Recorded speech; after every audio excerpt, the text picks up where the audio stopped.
Encore une journée de plus qui commence dans cet endroit des plus bizarres. Même si j'y suis né, je ne comprendrai jamais pourquoi et à quoi sert-il. Mais laissez-moi me présenter. Appelez-moi Lucas. Je ne suis qu'une petite araignée. Cela fait 2 ans que j'habite toujours dans le même coin de cette grande pièce en bois. Je la connais quasiment par cœur. En même temps, sa décoration complètement pauvre. Quelques meubles ici et là, plusieurs lits individuels et absolument rien d'autre. 2 longues années où je dois dire que les proies sont abondantes, mais la compagnie, elle, change très régulièrement. Je n'ai jamais vu d'autres araignées comme moi, mais je ne souffre pas de la solitude. Car voyez-vous, dans cette pièce, il vit des enfants humains comme vous, quand vous étiez plus jeune.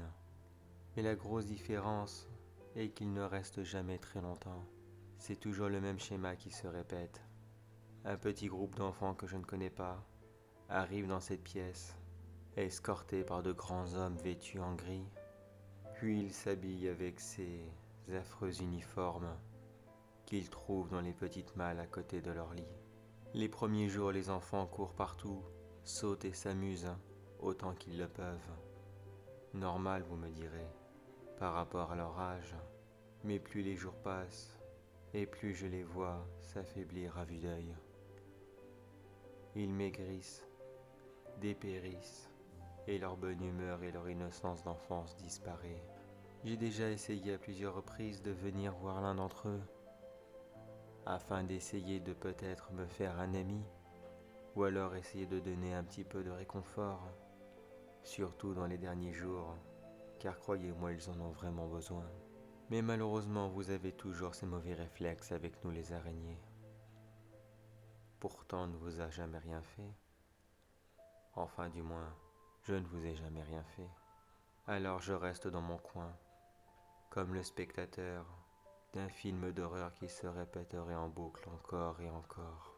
Juste avant que les enfants ne partent, je les vois tellement maigres, tellement fatigués, tellement épuisés de leur vie. Puis ils sortent une dernière fois de cette pièce, et je ne les revois plus jamais. Les hommes en gris viennent les chercher, et je n'en ai aucune idée d'où ils les emmènent. Tout ce que je sais, c'est qu'une horrible odeur se dégage d'un gros bâtiment juste à côté. Une odeur de brûlé ou de pourriture. Cela dépend des jours. Le seul côté positif pour moi, c'est que la quantité astronomique de mouches qui vient avec l'odeur me fait toujours d'énormes festins. Il y a quelques jours, un nouvel arrivage d'enfants est arrivé. Comme d'habitude, ces enfants étaient tout joyeux et s'amusaient de toutes les façons possibles afin d'essayer d'oublier les tracas du quotidien. Mais il y en avait un qui ne jouait jamais avec les autres.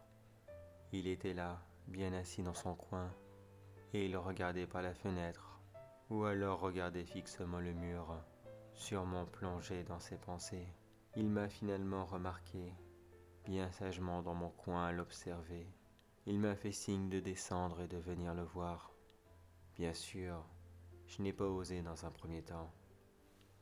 Après tout, je ne le connais pas, et il ne me connaît pas non plus.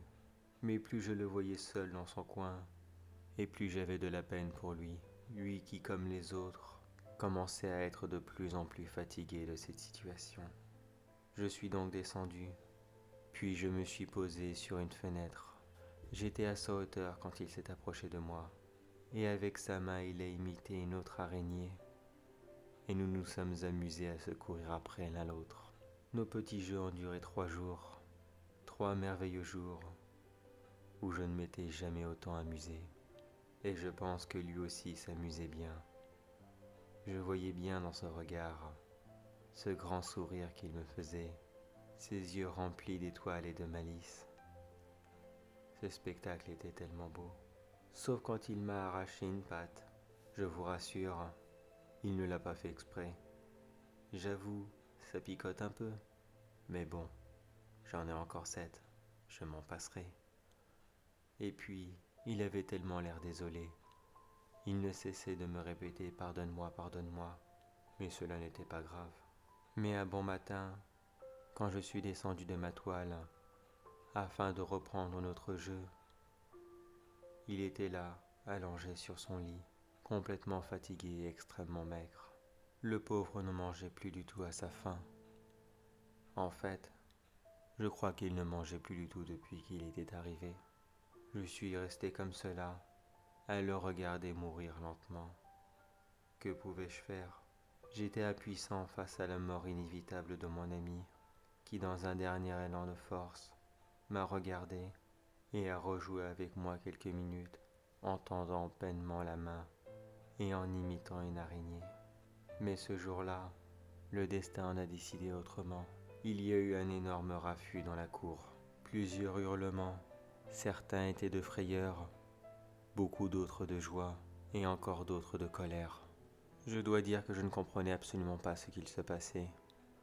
Mon ami a bien sûr essayé de lever la tête, afin d'essayer de regarder par la fenêtre et de comprendre, mais il en était complètement incapable. Ce n'est que quelques instants plus tard que j'ai vu un homme vêtu de vert entrer dans la pièce, puis prendre mon ami dans ses bras, afin de l'amener je ne sais où. D'autres hommes vêtus de vert sont venus et ont emmené le reste des enfants, et sûrement dans un endroit qui devait être beaucoup mieux pour eux. Comment je le sais? Vous souvenez-vous de l'odeur horrible que je vous avais décrite plus tôt?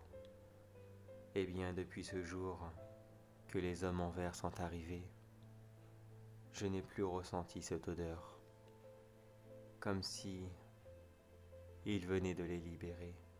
Les libérer de quoi?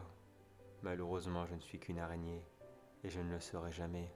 Et même si je dois passer le reste de ma vie complètement seul dans cette grande pièce vide, sachez une chose, je suis bien plus heureux de savoir que tout cela est enfin terminé, plutôt que de profiter de réels festins que m'apportaient ces horribles odeurs auparavant. Je ne pourrai pas déménager ma toile.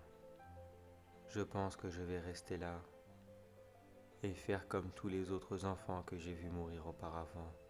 Je vais tout simplement attendre que mon heure arrive et j'espère pouvoir revoir tous mes amis afin que tous ensemble, nous reprenons notre jeu là où nous les avions laissés.